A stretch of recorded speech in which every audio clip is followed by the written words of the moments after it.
اعلیٰ حضرت پر ہماری آنکھیں بند ہیں، اس کا کیا مطلب ہے؟ اعلیٰ حضرت امام اہل سنت رحمۃ اللہ تعالی علیہ یہ وہ ہستی ہیں کہ جنہوں نے اس زمانے کے اندر، جب کہ بر صغیر پاک و ہند کے اندر ہر طرف ایک طوفان بدتمیزی برپا تھا، اور اللہ کی ذات پر، اللہ پاک کی ذات پر، نبی پاک صلی اللہ علیہ وسلم کی ذات پر طرح طرح سے حملے کیے جا رہے تھے، تو آپ رحمۃ اللہ تعالی علیہ ان علماء کے سرخیل تھے، ان علماء کے قائد تھے کہ جنہوں نے ان فتنوں کا زبردست مقابلہ کیا، اور اس انداز میں دین اسلام کی تشریح کو، جو حقیقی تشریح تھی وہی دین اسلام کی جو نبی پاک صلی اللہ علیہ وسلم لے کر آئے اور صحابہ کے ذریعے ہم تک پہنچا، اس کو آپ نے بالکل واضح کر کے ہمارے سامنے رکھا، اور جو باتیں دین کے اندر شامل کرنے کی کوشش کی جا رہی تھیں، جو غلط عقائد، جو غلط نظریات دین کے اندر شامل کرنے کی کوشش کی جا رہی تھی،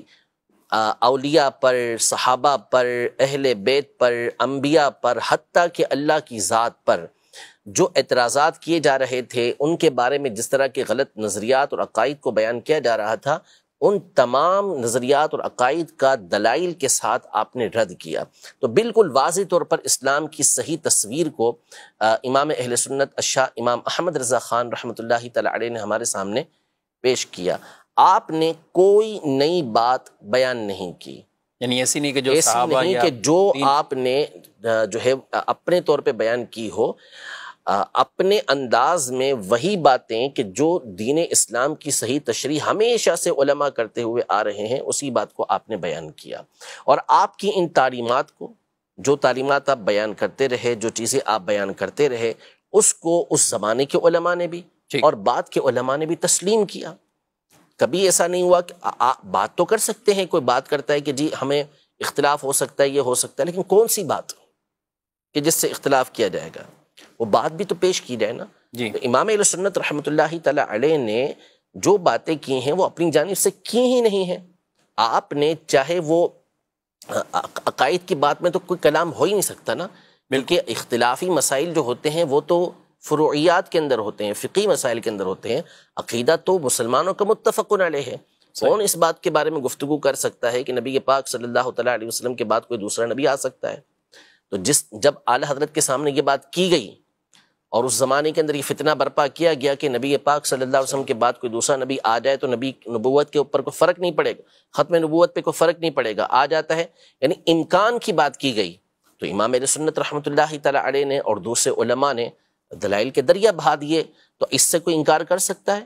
ہرگز نہیں کر سکتا۔ جو ختم نبوت کے حوالے سے یہ گفتگو بھی کرے کہ نبی پاک صلی اللہ علیہ وسلم کے بعد کسی دوسرے نبی کا آنا ممکن ہے، تو پھر اس صورت میں ظاہر ہے کہ مسلمان متفق ہو کر اس کا رد کریں گے، اس کو کفر قرار دیں گے، تو اس میں کیا اختلاف ہو سکتا ہے؟ یعنی یہاں امکان بھی نہیں ہے، امکان بھی نہیں۔ اسی طرح اللہ پاک کے لیے جھوٹ کو ماننا، اللہ پاک کی طرف جھوٹ کی نسبت کرنا، تو اب اگر کسی بھی مسلمان کے سامنے یہ بات کی جائے گی تو اس کا رد ہی کرے گا نا، اس کا جواب ہی دے گا، تو اس میں کس کا اختلاف ہو سکتا ہے؟ اسی طرح نعوذ باللہ کوئی شیطان اور ملک الموت کے علم کو نبی پاک صلی اللہ علیہ وسلم کے علم سے بڑھ کر بتائے، تو کون سا مسلمان اور خاص طور پہ کون سا عالم ہوگا جو اس کو کفر قرار نہیں دے گا؟ اس کو کفر ہی قرار دے گا۔ اسی طرح کوئی نبی پاک صلی اللہ علیہ وسلم کے علم غیب کے حوالے سے توہین والی بات کرے اور آپ کے علم کو طرح طرح کی غلط تشبیہات دے، تو پھر اس کے کفر ہونے میں کیا کون کلام کرے گا؟ کوئی کلام نہیں کرے گا۔ تو آپ رحمت اللہ تعالی علیہ نے جو دین کے اوپر باتیں اس طرح کی آ رہی تھیں، اس کی جامع تشریح کر کے ان چیزوں کا رد کیا۔ اسی کو مسلک اعلیٰ حضرت کہتے ہیں۔ عقائد و نظریات جو صحابہ کرام علیہم رضوان کے زمانے سے چلتے ہوئے آ رہے تھے، اس کے اوپر جو حملے کیے جا رہے تھے، اس کا دفاع امام اہل سنت رحمۃ اللہ تعالی علیہ نے فرمایا، اور اس انداز میں فرمایا، وہ دلائل آپ نے پیش کیے کہ اس کے بعد کوئی کلام ہی نہیں ہو سکتا تھا۔ یعنی یہ باتیں جو ابھی میں نے آپ کے سامنے بیان کی، یہ جس نے بھی کہا اس طرح کی باتوں کو، وہ کیا کھل کے اس طرح کی باتیں اب مسلمانوں کے درمیان کر سکتا ہے؟ ہرگز نہیں کر سکتا۔ کیوں؟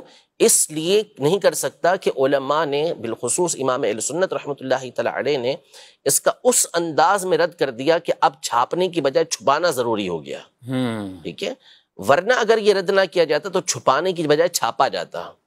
تو اب آنکھیں بند کیوں نہیں کی جائیں گی کہ جس نے ہمارے ایمان کی، عقیدے کی اس انداز میں حفاظت فرمائی. تو امام اہل سنت رحمۃ اللہ تعالی علیہ کی جو ذات ہے اعلیٰ حضرت رحمۃ اللہ تعالی علیہ، انہوں نے جس انداز میں دین اسلام کی تشریح، توضیح اور دلائل کے ساتھ جس انداز میں ان چیزوں کو بیان کیا ہے، پڑھنے والا جب بندہ آپ کی کتابوں کو پڑھے گا، آپ کے رسائل کو پڑھے گا، تو منصف ہوگا، انصاف پسند ہوگا، تو کبھی بھی آپ کی جلالت علمی سے انکار نہیں کرے گا، اور جب پڑھ لے گا تو کہے گا کہ ہاں واقعی ان کی ذات پر آنکھیں بند کر دینی چاہیے، مان لینا چاہیے. مصیبت مسئلہ ہمارے یہاں پر یہ ہے، پرابلم ہمارے یہاں پر یہ ہے، دور ہے سوشل میڈیا کا جی، اور انسان ہمیشہ سے شہرت کا طالب رہا ہے، یا تو دولت کا طالب رہا ہے یا شہرت کا طالب رہا ہے، اور یہ حب جاہ حب مال، حب جاہ حب مال یہ ہمارے یہاں پر ہمیشہ رہتا ہے. اور اب ظاہر ہے کہ ذریعہ ہے، بدنام ہو جاؤ تو بھی نام ہو جائے گا، ٹھیک ہے نا، اور کس اچھے طریقے سے کام کر لو تو بھی اگر نام ہو گیا تو ہو گیا، بدنام ہو کر نام جلدی ہو جاتا ہے ہمارے دور کے اندر. تو اس لیے لوگ اس طرح کی باتیں کرنا یہ شروع کر دیتے ہیں، کوئی کسی کے خلاف بولنا شروع کر دیتا ہے، نعوذ باللہ کوئی صحابہ کے بارے میں گفتگو کر رہا ہے، تو کوئی اہل بیت اطہار کے بارے میں گفتگو کر رہا ہے، نعوذ باللہ کوئی سیدنا صدیق اکبر رضی اللہ عنہ کے خلاف گفتگو کر رہا ہے، تو کوئی سیدنا علی المرتضیٰ کرم اللہ تعالی وجہہ الکریم کے خلاف باتیں کر رہا ہے. تو یہ جو تصورات، یہ خیالات جو ہیں، یہ جاہلوں کے ہیں، جو اجہل قسم کے لوگ ہیں، جنہوں نے کبھی کسی استاد کے سامنے زانو تلمس طے ہی نہیں کیا، کبھی وہ بیٹھے ہی نہیں کسی استاد کے سامنے. باقاعدہ جو سلسلہ چلتا ہوا آتا ہے پڑھنے کا، ہر فن کا، ہر معاملے کا کیا ہوتا ہے کہ باقاعدہ علم حاصل کیا جاتا ہے، اور پھر اس علم کے افراد اس میں گفتگو کرتے ہیں تو اس کی بات کو اتھینٹک مانا جاتا ہے. یعنی اگر ڈاکٹر جو ہے وہ بغیر پڑھے ڈاکٹروں سے گفتگو کرنا شروع کر دے، یعنی وہ ڈاکٹر ہو ہی نہ سرے سے، خود اپنے طور پہ کچھ پڑھ لیا میڈیکل، تو پھر اس صورت میں کیا اس کی بات کو مانا جائے گا؟ اس کی سنیں گے بھی نہیں. مسئلہ یہ نا سب سے بڑا کہ آپ کو ڈاکٹری پڑھنی ہے، آپ کس سے پڑھیں گے؟ میڈیکل پڑھنا ہے، میڈیکل میں داخلہ لینا ہے آپ کو، تو آپ کس سے کہاں داخلہ لیں گے؟ جو بھی اسی فن کے اگر بالفرض ہمارے دور کی بات کریں ہم، تو ہمارے دور میں چونکہ مدارس کے اندر عمومی طور پہ دینی تعلیم دی جاتی ہے، صحیح، کوئی بھی ڈاکٹری کی تعلیم حاصل کرنے کے لیے کسی جامعہ میں نہیں جائے گا، ہاں مدرسے میں نہیں جائے گا، ٹھیک ہے، وہ کہاں جائے گا؟ میڈیکل کالج کے اندر جائے گا، ٹھیک ہے.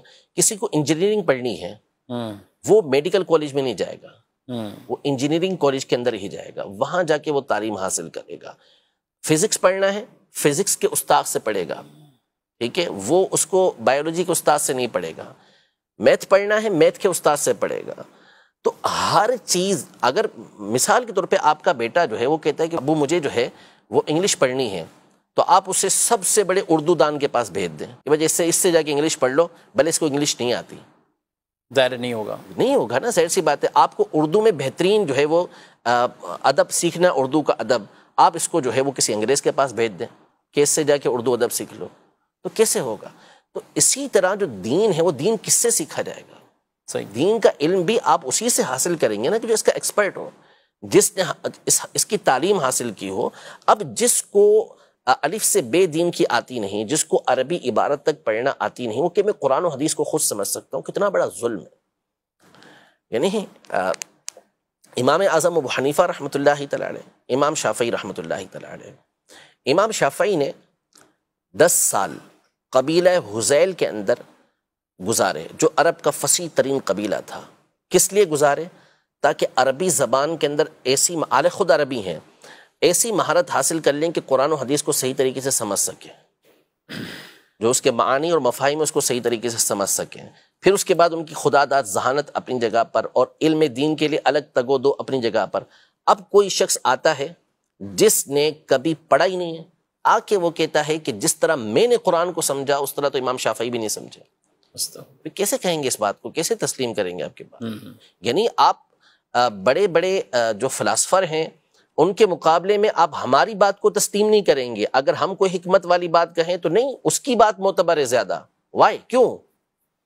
اس لیے کہ وہ اس کا فن ہے، آپ اس کی بات کو تسلیم کر رہے ہیں، ہماری بات کو تسلیم نہیں کریں گے. کیوں؟ اس لیے کہ آپ کا یہ کام نہیں ہے. میں میڈیکل کی کوئی بات آپ کو بتا دوں، میں ڈاکٹری کی کوئی بات آپ کو بتا دوں، انجینئرنگ کی کوئی بات آپ کو بتا دوں، جو میں نے اس کتاب سے پڑھ لی، اس کتاب سے پڑھ لی، تو میری بات تسلیم نہیں ہے. اس کی بات کیوں تسلیم ہے؟ اگر میں نے ابتدائی تعلیم حاصل کر لی، چلے اس کی میڈیکل کی، تو بھی میری بات ویسی معتبر نہیں جیسے کہ 50 سال پرانے ڈاکٹر کی بات معتبر ہے. بالکل. کیوں؟ اس لیے کہ اس کا تجربہ ہو چکا، وہ مجھ سے زیادہ پڑھ چکا. لیکن جہاں دین کی بات آتی ہے تو ہماری آنکھیں پتہ نہیں بند ہونے کی بجائے اور زیادہ عجیب سی ہو جاتی ہیں. تو اس لیے جو اسلاف ہیں، بزرگان دین ہیں، یہ ایک پورا ٹاپک ہے. اگر میں اس پر گفتگو کرنا چاہوں کہ متقدمین اور متاخرین کے علم کے درمیان کیسا فرق ہے، تو اس پر علماء کی 50 نصوص موجود ہیں کہ متقدمین یعنی پرانے علماء کے جو علمی رسوخ ہوتا تھا، ان کی مضبوطی ہوتی تھی، وہ اس قدر زیادہ ہے کہ امام ذہبی رحمۃ اللہ تعالی علیہ جیسی ہستی نے فرمایا کہ جب آپ نے ابو بکر الاسماعیلی رحمۃ اللہ تعالی کی ایک کتاب کا مطالعہ کیا، مسند فاروق کا، تو آپ نے فرمایا میں نے جان لیا کہ متاخرین متقدمین کے حفظ کے برابر پہنچ ہی نہیں سکتے. ایسے کئی نصوص علماء کی موجود ہیں.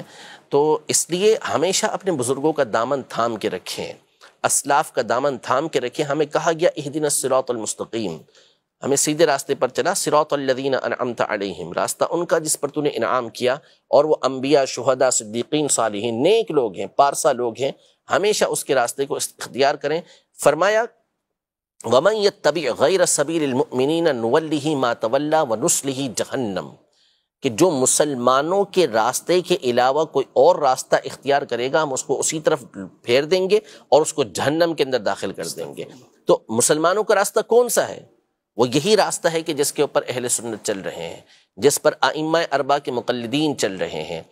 وہ راستہ نہیں ہے کہ جس پر جہلا چل رہے ہوں، وہ راستہ نہیں ہے کہ جس کے اندر بزرگوں کی توہین ہو رہی ہو، وہ راستہ نہیں ہے کہ جس میں صحابہ و اہل بیت کو جو ہے وہ 2 ٹکے کا نعوذ باللہ قرار دیا جا رہا ہو، جس میں جو ہے وہ نبی پاک صلی اللہ تعالیٰ علیہ وآلہ وسلم کی ذات کے حوالے سے گفتگو کی جا رہی ہو. یہ کون سا راستہ ہے؟ یہ بزرگوں کا راستہ کب سے بن گیا؟ ہرگز ایسا نہیں ہے. تو ہمیشہ اسلاف کے بزرگوں کے دامن کو مضبوطی کے ساتھ تھام کے رکھیں.